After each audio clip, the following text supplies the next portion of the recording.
which is allowed by the Constitution. Like, for example, 101 amendments have been made in the Constitution till date, maybe more than that.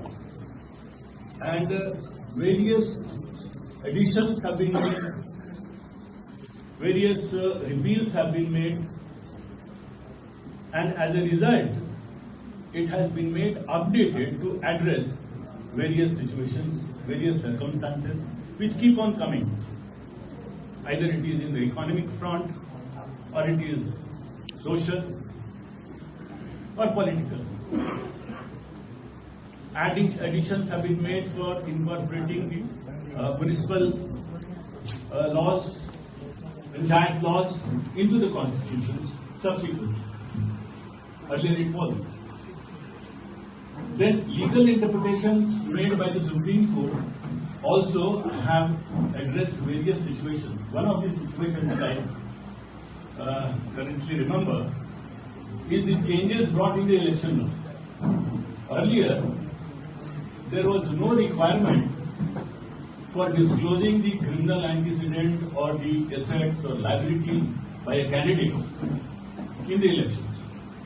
As a result, the voters used to vote almost blindfoldedly, unaware of which candidate has what background.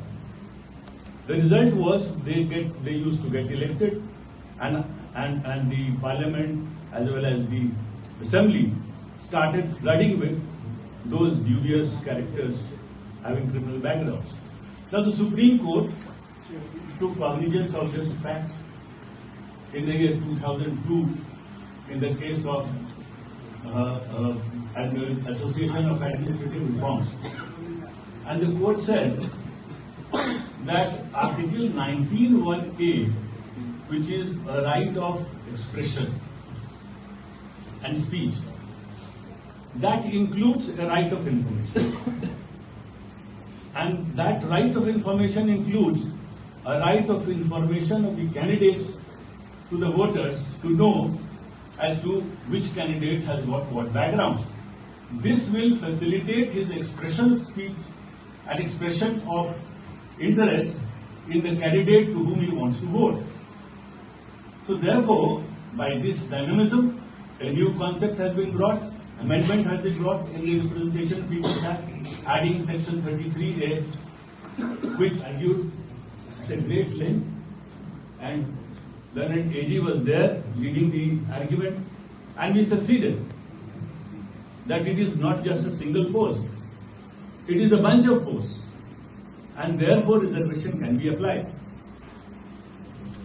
Similarly, reservations of women in the elections, in reservation in services, these all have changed the situations every day, and that is permissible under the Constitution. So therefore, we can very safely say and interpret that it is not a static law, and therefore the subject is correct. I remember when I had joined Bar, initially in 1985 or 86, I had come back from service. Honorable Justice P.S. Mishra, stalwart in the law, senior advocate, and had a very good practice. He was elevated. So in his court, I had a case, and he observed against my arguments. I responded by saying, this is not the law. The law is different. And he observed that the law grows. I couldn't understand. But after quite a bit of time, then it dawned upon me, yes, the law grows. It changes. The interpretation which was made earlier subsequently gets changes. And therefore, the same statute differently in different contexts. So this also gives a vision that our document is a dynamic document. The Constitution is living, like a living tree. Thank you. Thank you so much. I would like to request Dr. Anand to give the memento to the ladies, and also Ms. Bhattika to the bouquet book to the ladies.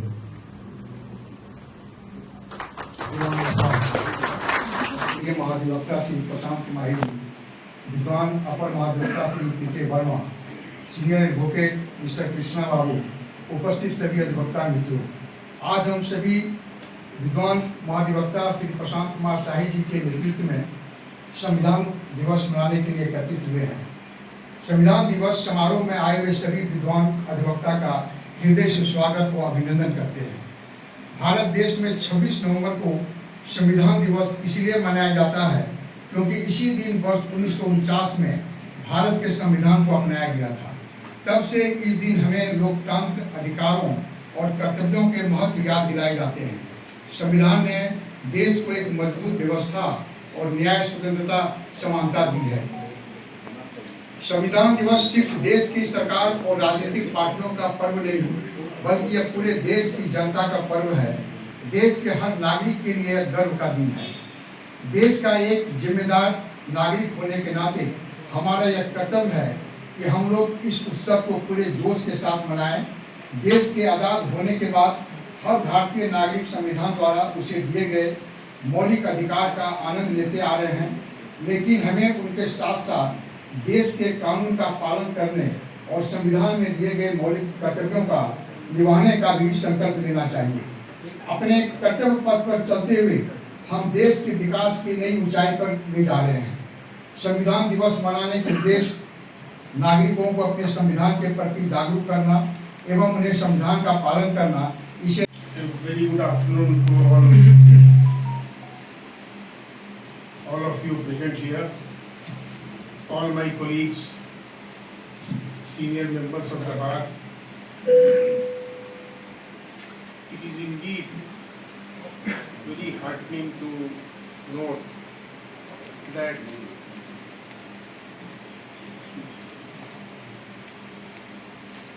lawyer in general and particularly all colleague law officers are enlightened, not only enlightened as lawyers but as citizens. They have decided to have a discussion or a deliberation rather to consider whether Constitution is a living document or not.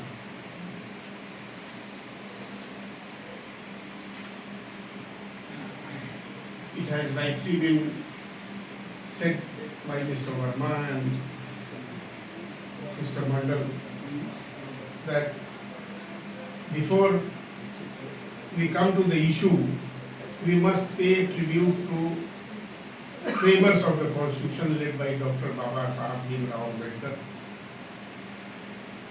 Dr. Rajendra Prasad, not only President of India, a legal luminary, in whom we must be proud of being a Bihari. We have forgotten Dr. Sachidanand Sinha. These were the legal luminaries who participated in shaping the Constitution. Very often than not it is discussed that our Constitution is an embodiment of borrowed legislations in different countries. I have a point of disagreement. It is not a borrowed document. Rather, our forefathers, who were frontiers of India's independence, they were prudent enough to learn from practical experience of other countries to give a shape to the Constitution for our country, for our people. They studied those constitutions, whether it is American Constitution, French Constitution, Scandinavian Constitution. They studied it and they made their own constitution in context of our people, our Indian citizens who had gained independence from colonial rule, long colonial rule, and before that rulers of Mughal dynasty. Therefore, to say that it is a borrowed document is not a true reflection of, and it would not be a tribute to the framers of the Constitution. If one is to look into debates of Constituent Assembly, then this will be more clear how much went in making the Constitution. There has been discussion on each words, each topics.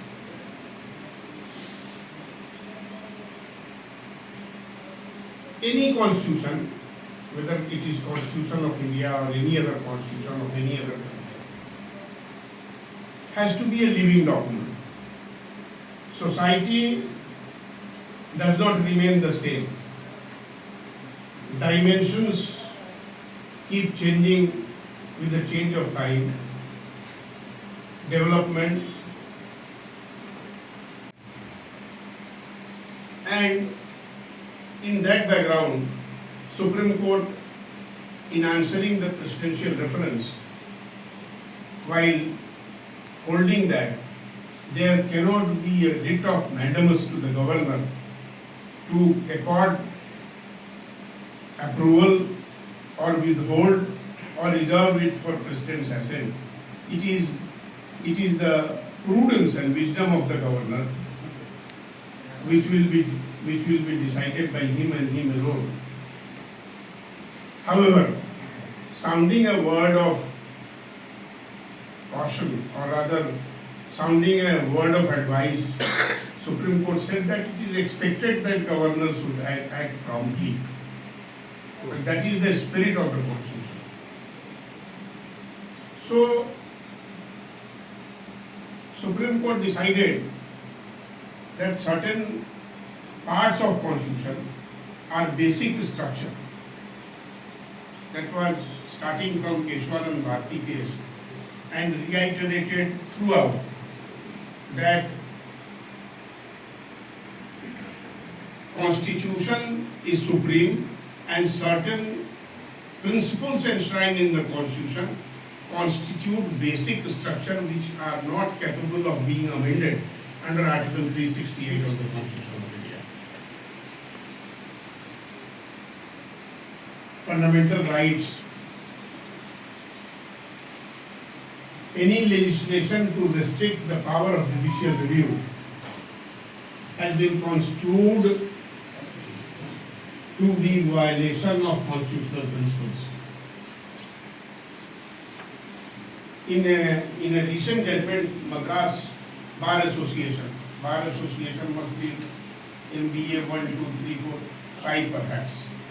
Madras Bar Association has 4 previous judgments. I think this is the 5th one, the recent one, where tribunals, how tribunals will function, particularly more than method of deciding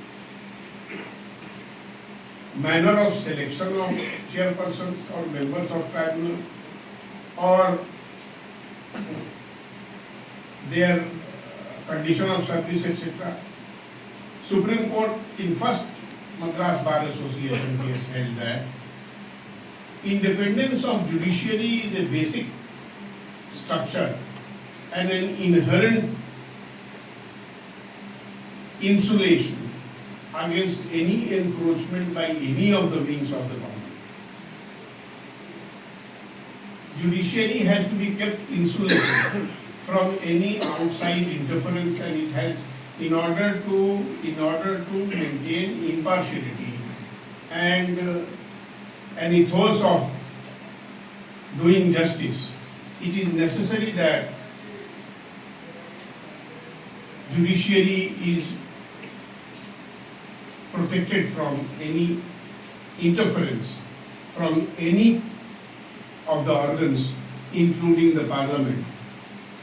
And therefore, when Supreme Court noticed that appointment of chairpersons or members of tribunals by law enacted by Parliament was entrusted not to the judiciary but to the executive, it frowned upon and it held that power not to be conferred by the Constitution. Nonetheless, the government was steadfast in not adhering to the wordings of the Supreme Court, and it continued to enact the same kind of legislation with cosmetic changes here and there. And finally, the last Madras Bar Association case, a judgment rendered by outgoing Chief Justice Gawai, deals with the scope